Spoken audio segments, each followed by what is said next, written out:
Delhi NCR में तेज गरज के साथ फिर बरसे बादल। दिल्ली, ग्रेटर नोएडा और गाजियाबाद के कई इलाकों में बिजली की तेज गड़गड़ाहट के साथ झमाझम बारिश हुई। तड़के सुबह हुई बारिश की वजह से दिल्ली का मौसम सर्द हुआ। न्यूनतम तापमान 18.5 डिग्री सेल्सियस दर्ज किया गया। दिल्ली समेत भारत के दूसरे राज्यों में वेस्टर्न डिस्टर्बेंस का असर भी नजर आया। मौसम विभाग का अनुमान, वेस्टर्न डिस्टर्बेंस के असर से दिल्ली समेत उत्तर भारत के मौसम में जारी रहेगा उलटफेर। तेज हवा और बारिश के चलते खेतों में खड़ी गेहूं की फसल को नुकसान का अनुमान। मौसम के बदलते मिजाज ने बढ़ाई लोगों की मुश्किलें। मनाली में ताजा बर्फबारी से सैलानियों की मुश्किलें बढ़ी। अटल टनल के पास फंसी कई गाड़ियां। हिमाचल के कुल्लू में भारी बर्फबारी। सड़क किनारे गाड़ियां खड़ी कर बर्फबारी का आनंद लेते हुए सैलानी नजर आए। हिमाचल प्रदेश में अगले 48 घंटे में बारिश और बर्फबारी की संभावना। मौसम विभाग ने कहा, वेस्टर्न डिस्टर्बेंस की वजह से मौसम में भारी उलटफेर। बद्रीनाथ में दिखा पश्चिमी विक्षोभ का असर। बद्रीनाथ धाम में फिर से बर्फबारी शुरू हुई। पहाड़ों पर बिछी बर्फ की सफेद चादर। मनाली में फिर बदला मौसम का मिजाज। जमकर हुई बर्फबारी। सड़कों पर बिछी बर्फीली सतह पर फिसलती दिखी एक कार। हादसे से बचे कार सवार। ट्विटर से गायब हुई नीली चिड़िया। एलोन मस्क ने डॉगी को बनाया माइक्रो ब्लॉगिंग साइट का नया लोगो। प्रधानमंत्री मोदी के ड्रीम प्रोजेक्ट का सर्वे पूरा हुआ। रक्सौल से काठमांडू के बीच चलेगी ट्रेन। 26,000 करोड़ रुपए से की लागत से बिछाई जाएगी 243 किलोमीटर तक रेल की पटरी। रक्सौल से काठमांडू का सफर से 3 घंटे में ही पूरा हो पाएगा। ब्रॉड गेज रेल लाइन पर 120 किलोमीटर प्रति घंटे की रफ्तार से दौड़ेंगी ट्रेनें। रक्सौल और काठमांडू समेत कुल 12 स्टेशन पर रुकेगी रेल। कम खर्च में मालगाड़ी से होगी सामानों की ढुलाई। भारत नेपाल के बीच द्विपक्षीय व्यापार को बढ़ावा मिलेगा। कोविन पोर्टल पर कोवोवैक्स को उतारने की कवायद। सीरम इंस्टीट्यूट ने स्वास्थ्य मंत्रालय को लिखा पत्र। वयस्कों के लिए हेट्रोलोगस बूस्टर डोज देने की मांग की है। राजस्थान के करौली में महावीर जयंती पर मेले का आयोजन की तैयारियां शुरू हो चुकी है। भगवान जिनेंद्र के चरण पखारने के लिए खोले गए पांचना बांध के 2 फाटक। करौली में निकाली गई भगवान महावीर की भव्य रथ यात्रा। दिव्यांगों को दिए गए कैलिपर्स और ट्राइसाइकिल्स। विधवा महिलाओं को बांटी गई सिलाई मशीन। बिहार के सीएम नीतीश कुमार का इफ्तार पार्टी से सियासी संदेश। लाल किले के बैकड्रॉप मंच पर टोपी पहने दिखे सीएम। इफ्तार पार्टी के बहाने अमित शाह के बयान पर पलटवार। जूनागढ़ के गिर के जंगल में दिखा शेरों का लड़ाई का रोमांचक दृश्य। 2 शेरों की लड़ाई को छुड़ाने पहुंचा तीसरा शेर। एक दहाड़ में शांत होकर भागा निकले दोनों शेर। कुनो नेशनल पार्क के खुले जंगल से फिर गांव की ओर भागा नामीबिया चीता उबान। चीते को वापस पार्क ले जाने की कोशिशों में जुटा वन विभाग। दूसरों के घरों में झाड़ू पोछे का काम छोड़कर प्रयागराज में स्लम की महिलाओं ने की टिफिन सर्विस की शुरुआत। स्वावलंबी बनने के लिए महिलाएं कर रही हैं प्रेरित। यूपी में स्टार्टअप के मामले में 50% महिलाओं की हिस्सेदारी। 8,714 में से 4,305 स्टार्टअप महिलाओं के नाम रजिस्टर्ड। संस्कृति पर्यटन मंत्री जी किशन रेड्डी ने की भारत मध्य एशिया संस्कृति मंत्रियों की पहली बैठक की मेजबानी। कजाकिस्तान, किर्गिस्तान, तजाकिस्तान, तुर्कमेनिस्तान और उज्बेकिस्तान के संस्कृति मंत्रियों ने वीडियो कॉन्फ्रेंसिंग के जरिए बैठक में हिस्सा लिया। 2011 विश्व कप की जीत की 12वीं बरसी पर मुंबई क्रिकेट एसोसिएशन ने लिया वानखेड़े स्टेडियम में विजय स्मारक बनाने का फैसला। 8 अप्रैल को टीम इंडिया के पूर्व कप्तान महेंद्र सिंह धोनी करेंगे विजय स्मारक का उद्घाटन। मध्य प्रदेश के सीएम शिवराज सिंह चौहान ने घोषणा की, पुलिस विभाग की भर्ती में महिलाओं को 30% आरक्षण। बैतूल में तैयार किया जाएगा ताप्ती कॉरिडोर। फतेहपुर में जिला अस्पताल का निरीक्षण करने के लिए पहुंचे यूपी के डिप्टी सीएम ब्रजेश पाठक। मरीजों के परिजनों से डिप्टी सीएम ने मुफ्त इलाज करने की मांग की। जूनागढ़ के गिर सोमनाथ में भजन कीर्तन कार्यक्रम में नोटों की बारिश। बाल्टियां भरकर उड़ाए गए 500 और 2000 के नोट।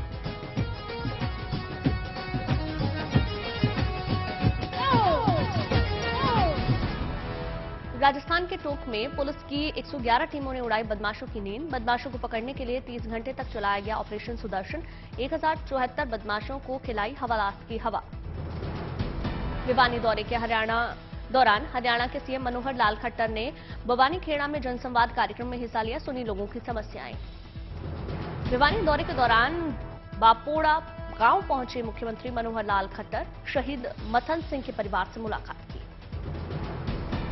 उत्तराखंड में कोविड के बढ़ते मामलों को लेकर राज्य स्वास्थ्य मंत्री ने समीक्षा बैठक की। 4 धाम यात्रा में सख्ती से कोविड गाइडलाइन लागू करने के आदेश दिए। प्रधानमंत्री मोदी ने सीबीआई की हीरक जयंती समारोह का उद्घाटन किया। राष्ट्रपति पुलिस पदक और अन्य पुरस्कारों से सम्मानित बढ़ाया पुलिसकर्मियों का हौसला। हीरक जयंती समारोह में प्रधानमंत्री मोदी की सीबीआई की तारीफ, कहा सीबीआई के नाम कई सारी उपलब्धियां, न्याय ब्रांच के रूप में सीबीआई को जाना जाता है। बनारसी पान के साथ बनारसी लंगड़ा आम को मिला जीआई टैग, रामनगर के बैगन को भी मिली जगह। चंदौली के आदमचीनी चावल को भी जीआई टैग मिला। इस साल यूपी के 11 उत्पादों को जीआई टैग मिला। गोवा के सीएम प्रमोद सावंत ने पणजी में नेशनल वाटर स्पोर्ट्स कैंपस का मुआयना किया। निर्माण कार्यों की जानकारी ली। 30 मई तक पूरा होगा निर्माण कार्य।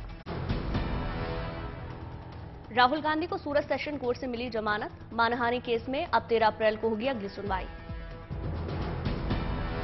15,000 के बॉन्ड पर राहुल गांधी को कोर्ट से बेल, सजा पर कोर्ट ने स्टे देते हुए फिलहाल दी राहत। सूरत सेशन कोर्ट से निकलते ही इशारों में मोदी सरकार पर राहुल का निशाना, ट्वीट कर लिखा, ये मित्रकाल के विरोध लोकतंत्र को बचाने की लड़ाई, इस लड़ाई में सत्य मेरा अस्त्र और सत्य ही मेरा आसरा। निचली अदालत के फैसले को लेकर प्रतिवादियों को सूरत सेशन कोर्ट ने जारी किया नोटिस, 10 तक देना है जवाब। मानहानि मामले में राहुल गांधी को दोषी करार दिए जाने के खिलाफ भी 13 अप्रैल से ही सुनवाई। राहुल को अब कोर्ट में पेश होने की जरूरत नहीं।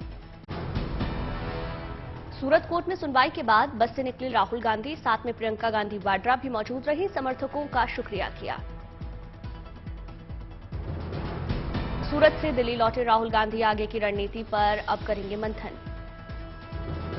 उधमपुर में कांग्रेस की जय भारत सत्याग्रह पदयात्रा, केंद्र सरकार पर राहुल को अयोग्य ठहराने की साजिश रचने का आरोप मढ़ा। राहुल की संसद सदस्यता खत्म होने के विरोध में बिहार के समस्तीपुर में सत्याग्रह की शुरुआत, कांग्रेस नगर कमेटी ने सदस्यता बहाली की मांग की। बाड़मेर में जिला स्तर पर कांग्रेस का बड़ा शक्ति प्रदर्शन, 6 अप्रैल को मुख्यमंत्री करेंगे जय भारत सत्याग्रह का आगाज। दिल्ली शराब नीति घोटाले में मनीष सिसोदिया को नहीं मिली राहत, राहुल एवेन्यू कोर्ट ने 17 अप्रैल तक पूर्व डिप्टी सीएम को की बढ़ाई न्यायिक हिरासत। सिसोदिया के समर्थन में बीजेपी दफ्तर के बाहर जुटे आम आदमी पार्टी के कार्यकर्ता दिल्ली में जमकर प्रदर्शन किया। पिछले 5 वर्षों में ईडी ने 374 लोगों को गिरफ्तार किया, वित्त मंत्रालय ने जानकारी दी। मोदी सरकार के 9 साल पूरा होने पर जश्न की तैयारी, पीयूष गोयल के साथ वरिष्ठ मंत्रियों की मीटिंग, सरकार की उपलब्धियों को घर घर पहुंचाने की रूपरेखा पर चर्चा। यूपी में योगी सरकार ने किया पाठ्यक्रम से मुगलों का चैप्टर क्लोज, अब दरबार का इतिहास न पढ़ाने का फरमान, यूपी और सीबीएसई बोर्ड में बदलाव। संसद के दोनों सदनों में भारी हंगामा, अडानी को लेकर विपक्ष, जेपीसी की मांग पर अड़ा विपक्ष, राहुल की सदस्यता रद्द किए जाने का विरोध। कांग्रेस अध्यक्ष मल्लिकार्जुन खड़गे ने संसद में विपक्षी दलों की बैठक बुलाई, संसद परिसर में भी विरोध किया। बीजेपी पर भड़के मल्लिकार्जुन खड़गे, कहा जब जब डरती है बीजेपी करवाती है दंगे। बिहार में हुई हिंसा को लेकर सियासी संग्राम, बिहार विधानसभा में जमकर हंगामा। बिहार के सासाराम और नालंदा में हिंसा को लेकर नेता प्रतिपक्ष विजय कुमार सिन्हा की मांग, घटना की हो न्यायिक जांच। बिहार विधानसभा की कार्यवाही स्थगित होने के बाद सदन के बाहर जुटे विपक्षी नेता, कहा सब कुछ सरकार के संरक्षण में हुआ, मूकदर्शक बनी रही नीतीश सरकार। जेडीयू अध्यक्ष ललन सिंह ने रविवार को दिए अमित शाह के बयान पर तंज कसा, कहा 2024 के लोकसभा चुनाव तक बिहार के राजभवन में बना ले आवास। जेडीयू एमएलसी ने पोस्टर के जरिए अमित शाह के बयानों पर किया पलटवार, खालिद अनवर ने प्रदेश कार्यालय के मुख्य द्वार पर पोस्टर लगाकर जवाब दिया। बिहार में हिंसा की घटनाओं पर आरजेडी विधायक सुधाकर सिंह का बड़ा बयान, प्रशासनिक अधिकारियों की मिलीभगत के बगैर नहीं हो सकती ऐसी घटनाएं। बिहार में हिंसा के लिए आरजेडी प्रवक्ता भाई वीरेंद्र ने बीजेपी पर लगाया आरोप, बताया बीजेपी की साजिश। बिहार में हिंसा पर सियासत के बीच इफ्तार पार्टी में शामिल हुए नीतीश कुमार, बैकग्राउंड में लाल किले की दिखी झलक। बिहार शरीफ हिंसा में 140 से ज्यादा गिरफ्तार, कई आरोपी नाबालिग, वीडियो फुटेज के आधार पर गिरफ्तारी का दावा। बिहार शरीफ में लगातार चौथे दिन धारा 144 लागू, स्कूल कॉलेज अगले आदेश तक बंद, इंटरनेट सेवा पर भी रोक, बड़ी संख्या में फोर्स तैनात। सासाराम में उपद्रवियों से निपटने के लिए प्रशासन की छापेमारी, अब तक 43 गिरफ्तार, एसएसबी की 2 कंपनियां, आरएएफ की 1 कंपनी को उतारा गया। रामनवमी के मौके पर बिहार में हुई हिंसा के बाद सासाराम में आज भी रहेगी इंटरनेट सेवा बंद, पलायन की खबर को प्रशासन ने बताया अफवाह। बिहार में हिंसा को लेकर ममता बनर्जी पर बीजेपी का बड़ा हमला। बोली 5 स्टार होटल में ठहरे, दंगा भड़काया, मीटिंग की ओर लौट गए। हुगली में बीजेपी समर्थकों ने ममता सरकार के खिलाफ प्रदर्शन किया। शोभा यात्रा पर हुए हमले को लेकर राज्य सरकार को घेरा। कोलकाता में बीजेपी समर्थकों ने कई जगहों पर वीआईपी रोड को किया ब्लॉक। रामनवमी शोभा यात्रा के दौरान हिंसा से खफा। यूपी के डिप्टी सीएम केशव प्रसाद मौर्य ने प्रधानमंत्री नरेंद्र मोदी से संसद भवन में मुलाकात की। निकाय चुनाव को लेकर चर्चा हुई। यूपी में स्वामी प्रसाद मौर्य के समर्थन में खुलकर बोले अखिलेश यादव। कहा अब वो हमारे साथ हैं, इसलिए डबल इंजन की सरकार को परेशानी हो रही। पठानकोट की बेटी को मिली जनरल विपिन रावत ट्रॉफी। खुशी पठानिया बेस्ट वुमेन अग्निवीर घोषित। सीकर में महावीर जयंती पर भव्य शोभा यात्रा निकाली गई। ड्रोन से की गई पुष्प वर्षा। पंजाब की लवली बैंड ने दी शानदार बैंड वादन की प्रस्तुति।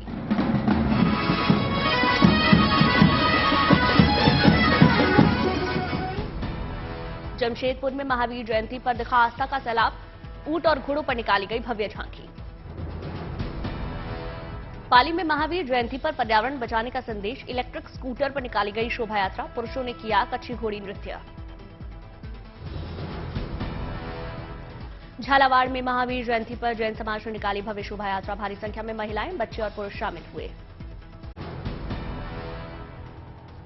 उधम सिंह नगर में मां भगवती बाल सुंदरी देवी मंदिर में उमड़ा आस्था का सैलाब। श्रद्धालुओं ने मां को चढ़ाई चुनरी। जानवी कपूर ने तिरुपति बालाजी मंदिर में किए दर्शन। पॉइंट शिखर पहाड़िया के संग टेका मत्था।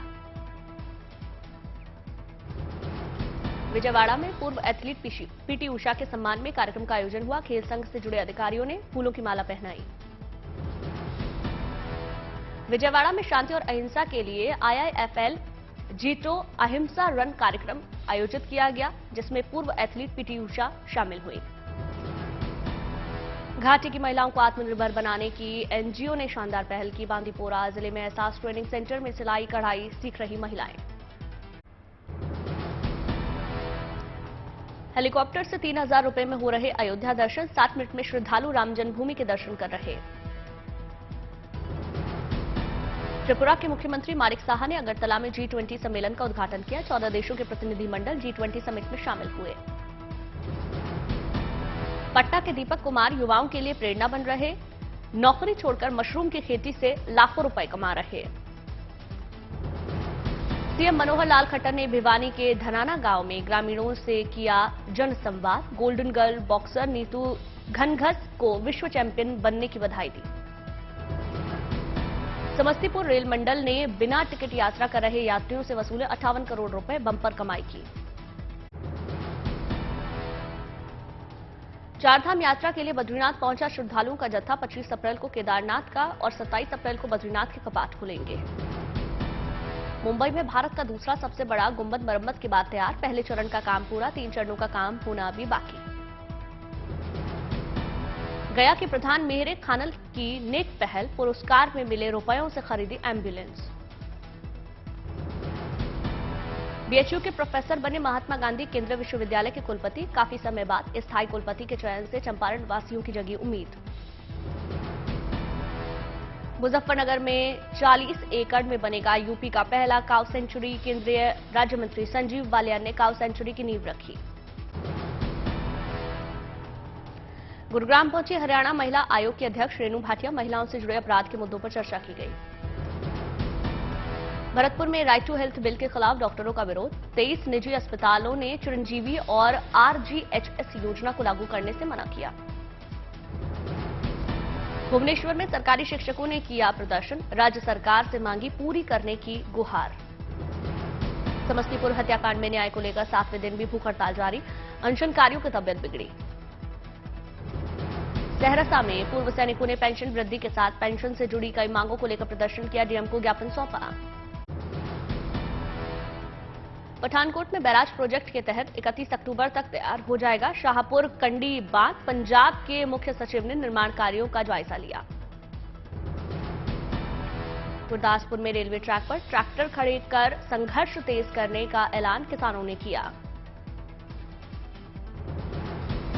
मथुरा में बारिश से फसलों को नुकसान पर बोले किसान नेता राकेश टिकैत, किसानों को सरकार दे उचित मूल्य।